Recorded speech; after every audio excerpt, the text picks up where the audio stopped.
अस्सलामुअलैकुम दोस्तों। आप देख रहे हैं ब्रेन फ्यूल टीवी, जहां कानून को बनाते हैं आसान। मैं हूं बिलाल रहमान और आज हम देखेंगे पीपीसी दफ़ा 487।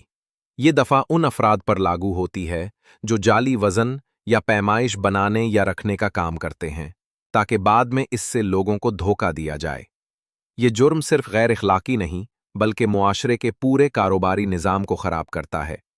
दफ़ा 487 उन तमाम लोगों के लिए वार्निंग है जो गलत नाप तोल बनाकर उसे अपने फ़ायदे के लिए इस्तेमाल करना चाहते हैं। आज की वीडियो में हम जानेंगे कि कानून ऐसे धोखेबाजों को कैसे पकड़ता है और उन्हें किस किस्म की सज़ा दी जाती है। जरा सोचें एक ऐसे जुर्म के बारे में जहां हथियार कोई चाकू या पिस्तौल नहीं बल्कि सिर्फ एक कागज का टुकड़ा है। आज हम जायदाद के कागजात में होने वाले फ्रॉड को समझने की कोशिश करेंगे। ये एक ऐसा जुर्म है जहां झूठ खुद ही एक जुर्म बन जाता है। इसको जरा आसान लफ्जों में समझते हैं। फर्ज करें कोई शख्स एक जाली कागज तैयार करता है जिस पर लिखा हो ये महल मेरा है। अब भले ही वो कभी इस महल के करीब भी ना गया हो, लेकिन सिर्फ ये झूठा दावा करना ही अपने आप में एक जुर्म है। तो चलें जरा इस कागजी जुर्म की तह तक पहुंचते हैं। ये वो दुनिया है जहां कानून की नज़र में एक मामूली सा कागज भी एक बहुत संगीन जुर्म बन सकता है। जायदाद के कानून में कभी कभी कोई कागज सिर्फ जुर्म का सबूत नहीं होता, बल्कि वो कागज खुद ही जुर्म होता है। मतलब ये कि एक जाली दस्तावेज बनाना या उसे इस्तेमाल करना ही गैर कानूनी अमल है, भले ही इससे किसी को फौरी तौर पर कोई नुकसान पहुंचा हो या ना पहुंचा हो। अच्छा, तो वो कौन सा कानून है जो इस मसले की जड़ तक पहुंचता है? वो है पाकिस्तान पीनल कोड की दफ़ा 487। यही वो सेक्शन है जो इस कागजी जुर्म से निमटता है। तो ये दफ़ा 487 आखिर है क्या? बिल्कुल सीधे अल्फाज में ये कानून किसी भी ऐसे शख्स को सज़ा देता है जो जाली कागजात बनाता है, उन्हें इस्तेमाल करता है या सिर्फ अपने पास रखता है ताकि किसी जायदाद पर झूठा दावा कर सके। असल में इसका मकसद जायदाद के हकीकी मालिकान के हुकूक का तहफ़्फ़ुज़ करना है। अच्छा, तो ये कानून बुनियादी तौर पर 3 कामों को जुर्म करार देता है। पहला, जायदाद की कोई जाली दस्तावेज बनाना। दूसरा, उसी जाली दस्तावेज को कहीं इस्तेमाल करना।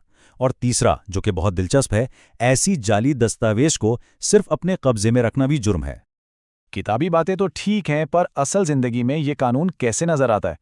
चलें कुछ मिसालों से समझते हैं कि ये कानून अमली तौर पर कैसे काम करता है। नासिर की कहानी से समझते हैं। हुआ ये कि नासिर अपने भाई की विरासती ज़मीन उसकी इजाज़त के बगैर बेचना चाहता था। उसने क्या किया, एक जाली मुख्तारनामा और दूसरे कागजात बना लिए, ये दिखाने के लिए कि वही अकेला मालिक है। फिर उसने ये जाली कागजात एक खरीदार को दिखाए और उससे एडवांस भी पकड़ लिया। जैसे ये फ्रॉड पकड़ा गया, नासिर पर सीधा सीधा दफ़ा 487 के तहत मुकदमा बन गया। और ये मत समझें कि सिर्फ बड़ी बड़ी ज़मीनों की बात है। एक आम सी मिसाल देखें। कोई शख्स बैंक से कर्ज लेने के लिए एक जाली किरायानामा बना लेता है, सिर्फ ये दिखाने के लिए कि वो एक किराएदार है और उसकी कोई आमदनी है। ये भी दफ़ा 487 के तहत एक जुर्म है, चाहे बैंक इसका कर्ज मुस्तरद ही क्यों न कर दे।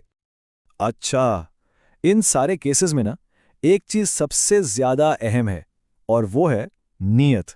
यानी वो शख्स जब ये काम कर रहा था तो उसके जहन में क्या था। लेकिन यहाँ एक बड़ा दिलचस्प सवाल पैदा होता है। क्या होगा अगर फ्रॉड नाकाम हो जाए, मतलब कोई भी धोखे में ना आए? क्या तब भी ये जुर्म कहलाएगा? इसका जवाब कानून में बिल्कुल साफ है। धोखा देने की नीयत हो तो बंदा मुजरिम है, बस बात इतनी सी है। देखें, कानून के लिए ये बात अहम है ही नहीं कि कोई कामयाब हुआ या नहीं। कानून तो कोशिश को सजा देता है। सिर्फ एक जाली दस्तावेज किसी के सामने पेश कर देना ही जुर्म को मुकम्मल कर देता है। इससे कोई फर्क नहीं पड़ता कि सामने वाला धोखे में आया या नहीं। असल जुर्म नियत और इस फ्रॉड की कोशिश है। चलें, अब जब हमने ये सब समझ लिया है तो इसे याद रखने के कुछ आसान तरीके भी देख लेते हैं, ताकि इस कानून के बुनियादी नुकात जहन में बैठ जाएं। इसे याद रखने का एक बड़ा ज़बरदस्त तरीका ये अंग्रेजी लफ्ज़ है FAKEDED। F यानी फॉर्ज्ड यानी जाली, A यानी एसेट्स यानी वो जायदाद जिस पे दावा किया जा रहा है, K यानी नोइंगली यूज्ड यानी जानबूझकर इस्तेमाल किया गया, और E यानी एविडेंस ऑफ फ्रॉड यानी फ्रॉड का सबूत। इसी तरह DED हमें याद दिलाता है कि ये जुर्म एक डॉक्यूमेंट से शुरू होता है जो एक एसेट यानी जायदाद से मुताल्लिक है, जिससे इन्फोर्सेबल राइट्स यानी कानूनी हुकूक मुतासिर होते हैं, और ये एक डेंजरस क्राइम यानी खतरनाक जुर्म है। और अगर वो मुश्किल लगे तो ये 4 बातें जहन में बिठा लें। पहली, कागजी झूठ ही जायदादी जुर्म है, कोई चोरी डाके की जरूरत नहीं।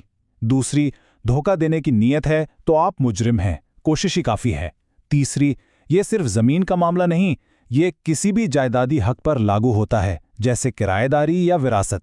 और चौथी बात, दफा 487 असल में टाइटल फ्रॉड को रोकने वाला कानून है, जो असल मालिक को इस कागजी चोरी से बचाता है।